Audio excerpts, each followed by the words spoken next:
Saludo nuevamente a todas y todos en este 34º testimonio a título personal sobre la pandemia del coronavirus y el primero en este año 2021. Prácticamente cumplimos un año en el mundo con esta experiencia, para muchos inédita, impredecible y sorpresiva, pero para otros inclusive esperada y hoy desesperada. Sin saber exactamente el tiempo y el lugar donde se desarrollaría una nueva pandemia después de la que vivimos por la influenza H1N1, vino la angustia del saber que estos preparativos realizados para esta nueva no fueron ni son suficientes en el mundo. Y no por dolo o por maldad, sino porque el enemigo y las circunstancias son dignas de mucho respeto.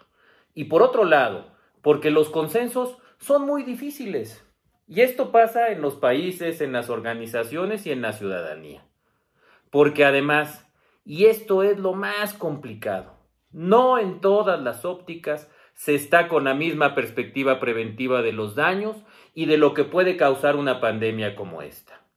Hoy, por ejemplo, seguimos viviendo las consecuencias de las acciones en las reuniones de las fiestas decembrinas y la reacción es más que clara: llegar a nuestros picos máximos de saturación en los hospitales.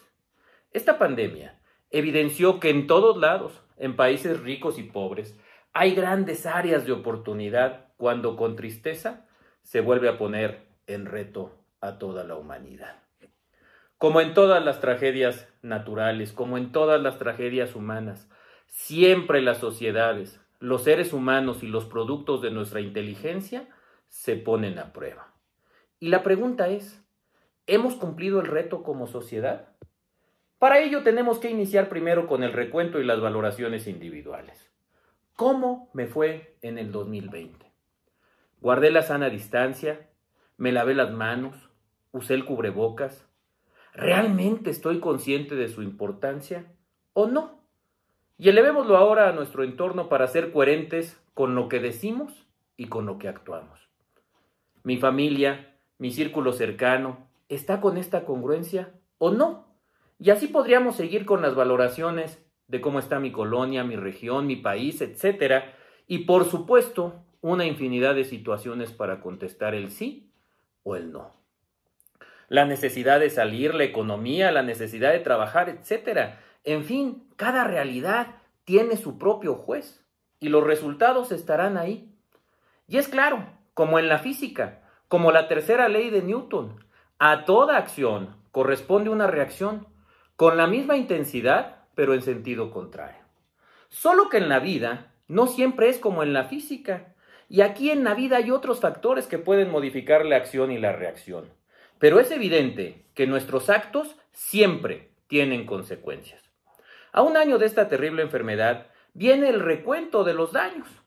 Me enfermé, se enfermó mi familia, tuve pérdidas o no, y hasta ahora afortunadamente o no me he enfermado, mi familia está bien y mi entorno está sano. Y la reflexión posterior, ¿hice algo, contribuí en un sentido o en el otro? Qué difícil respuesta. Gracias a lo que hice o a lo que hicimos, ¿no nos ha pasado nada? O al revés, no hice lo necesario y el resultado fue el contagio e inclusive la muerte. O lo más triste, hice todo lo que me dijeron y aún así me enfermé y no logré evitar el contagio y la tragedia porque otros no me cuidaron. Todos los días basta ver las noticias y la página de la OMS para ver cómo va el mundo. Se pasa del confinamiento a la relajación y de la relajación al confinamiento. Es claro que se sabrá objetivamente qué países, qué organizaciones, qué instituciones, qué poblaciones, qué regiones, qué culturas e inclusive qué familias y personas enfrentamos el reto a la altura de la circunstancia o quienes no. Y la idea fuerza de hoy es que para lo que sigue y lo que aún falta, urge en el mundo una respuesta oportuna que permita los menores daños posibles, por supuesto en la salud, pero también en la economía.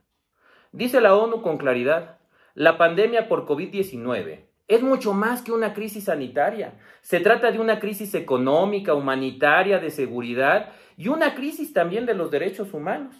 Esta crisis ha puesto de manifiesto las fragilidades y las desigualdades dentro de los propios países y también entre ellos. Todavía falta mucho para que esto termine.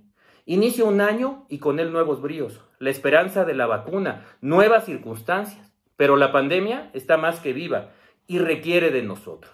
Así que si eres personal de salud, cuídate mucho por lo que vales, por lo que significas y por lo que todavía significarás en la pandemia. Muchas gracias.